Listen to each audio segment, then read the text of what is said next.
Hello and welcome. This is Japan, and here is another tier list and another review of WWE PLE. We just had Clash at the Castle yesterday. Well, yeah, it'll be yesterday by the time this video's up. And overall, I feel like some of it was like, you felt like you knew exactly what was going to happen.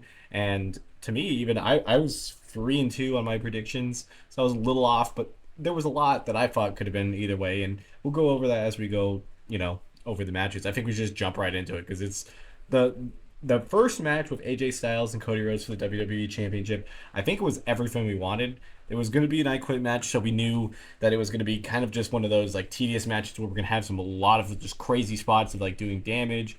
Cody Rhodes' mom got involved with it. I think overall the wrestling between the two is really good, and that spot where AJ Styles is going to do a phenomenal forearm to him with the chain, and he throws that chair and he lands on the table is the chef's kiss. Like, I could watch that a million times. That was one of the best scenes that I've ever fought in wrestling because it's comical and badass at the same time. Overall, I think to me, I don't know if it's much of a spoiler, but to me, I thought it was my favorite match of the night. So I'm putting it in S here. I just feel like it really built on to like their match from Backlash too. I think the I Quit stipulation could sometimes be really stupid, but I think overall it worked out really good in this. The only part I didn't like is that like AJ Styles like technically would have won the regular match because he like knocked out Cody Rhodes. I feel like they could have skipped that part. I think that made Cody look a little weak. But overall, I think overall the match was good. And then the very end of it with the Bloodline attacking Cody and then getting saved by Kevin and Randy. And Randy kind of looking at the title. I think that set up a lot of what the summer is going to be about. And I think overall this match was exactly what was needed. It's crazy that we got that as the first match, but I think it was perfect because it set the tone for the PLE, and then immediately the tone just completely changed up because the next up we had the triple threat tag match. Overall, just looking at it on paper, I slept on this match of being like, when I did my predictions, I voted for pretty much all of the Scottish people to lose. This one should have been the one that I chose on because the triple threat gave it an opportunity for Isla Dawn and Elba Fire to get in there, and they looked really good. I've always liked them too, like the two witches or like was the Unholy Coven or Unholy Union? Yeah, Unholy Union. I've always liked them, but they just never get a lot of screen time, and I feel like hopefully now they will. But again, I just feel like. In this tag match they were like highlighted pretty well, but not enough that they looked like they were going to be like the clear cut winners. But Shayna and Zoe did phenomenal, just kind of be in there and do some good stuff. We kind of know like they were going to eat the pin no matter what. And then Jade and Bianca looked good. Jade had a couple miscues, and I think maybe even at the very end with her getting the roll up to try to win it, and then her kind of get pushed off, and then Bianca trying to get into the ring, but Jade was in the way. Like that's some type of storytelling later because I think inevitably that is what's going to happen is Jade and Bianca.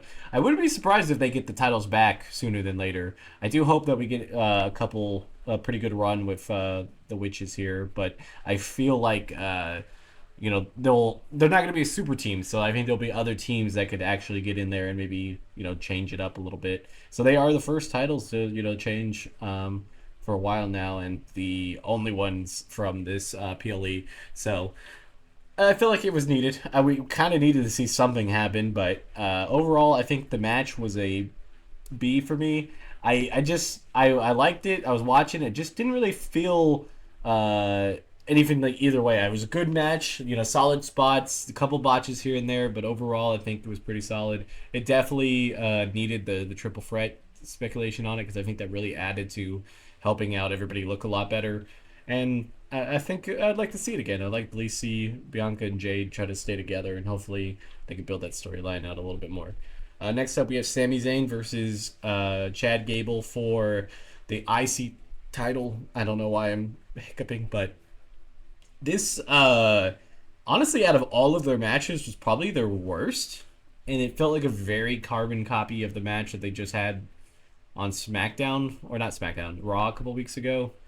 Or at least, what was it, the first or second time that they wrestled, or like they had just a regular match? It was just like, I don't know. Like, we know we're gonna have the outside stuff with Otis and Maxine, and I feel like it's definitely pushing Gable over to a this like high level where he's going to be this insane heel, and if this doesn't lead to them with like Chad Gable getting the Diamond Mine or the Creed brothers and like turning them heel and like going as a really crazy good faction, I I don't know how else this works because it's like he should have got the title. It really shouldn't have been this one. Like this match, I definitely don't think I felt fine with Sammy winning. It was the matches before where I really feel like Chad should have had it, but I don't feel like you give him another shot. Like how do you give him another shot after all of this?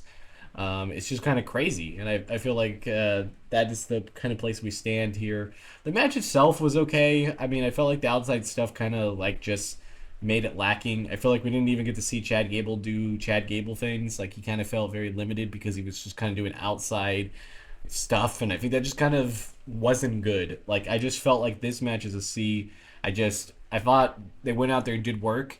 It's a decent match when you think about it. Like a C on a premium live event is still really crazy, but like I probably would never watch that match. It's definitely the weakest of all their matches, the weakest of all of Sammy's intercontinental defenses. So I feel like C is probably a safe spot to put it there. Next up, we have Bailey versus Piper Niven. I feel like the match itself started off kind of slow. I feel like they were kind of having a little bit of like cadence issues or something. I feel like they were kind of not on the same page. The couple spots with Chelsea Green were really good, with her getting kicked out and then coming back with the mask. I feel like there was some stuff, and I think there was like some real danger there. It felt like where Bailey could lose the championship, but overall, I feel like the three middle matches were just kind of like this kind of lull, and I kind of feel like that's kind of what brought Clash of the Castle down compared to the other two premium live events so far this year. Like I say, like this year, I count them like everything else of WrestleMania is like the starts. So we had Backlash and we had King of Cream the Ring, and I feel like this one definitely suffered with the middle of the card. I feel like the Cody Rhodes match and AJ Styles match was like almost like too good. Like if it went on fourth or even last, I think it would have been a lot better. But because it went on first, we were kind of like I at least personally was thinking a very high octane premium live event, and it kind of just dribbled on. But like when we go back to the Bailey match, I think Bailey did really good, and I think Piper showed off really good stuff. So I think like it's definitely gonna be good for Piper to really get a good push after this, hopefully to actually kind of be a monster in that division, and I think she could definitely show off that. And she showed that she had some good mic skills in the road leading up to this.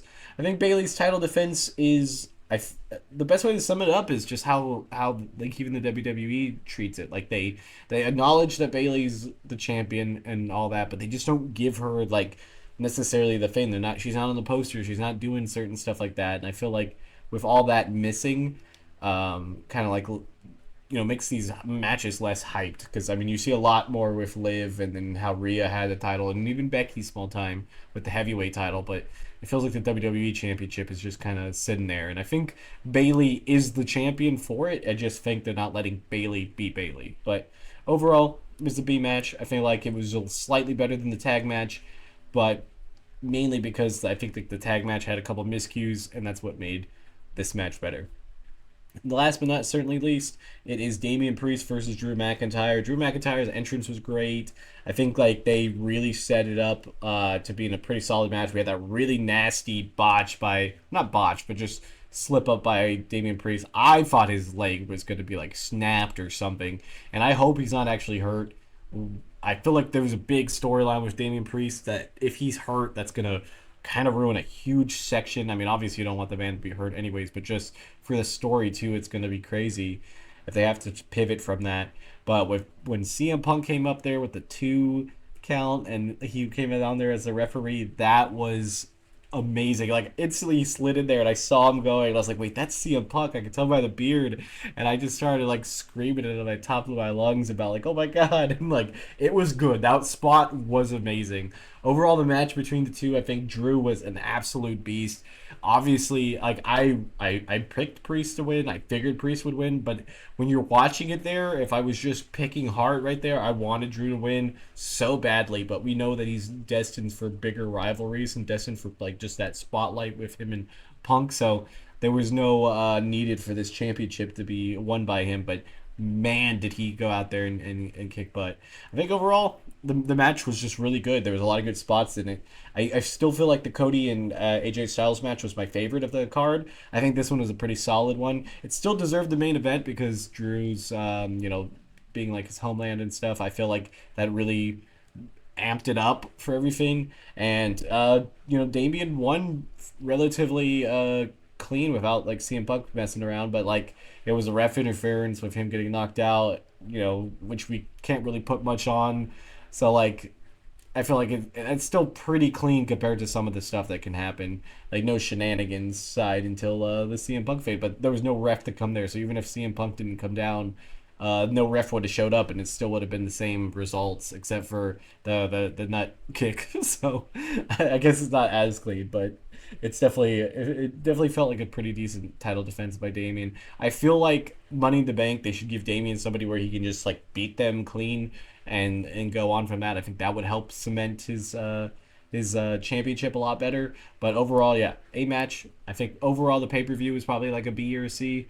Um, Not my favorite out of the three that was here. I wasn't a huge fan of King of Queen of the Ring, but I feel like that pay per view was a little bit edged over here. I don't remember exactly my ratings, but I feel like it should be just a little bit above this, and I don't think it came near Backlash. So tell me what you guys think. Tell me what your guys' favorite match, or least favorite match, and if you guys are excited for Money in the Bank. I have a couple Money in the Bank videos up here, and don't forget to like the video so the algorithm will like me and then put this everywhere. So yeah, bye guys.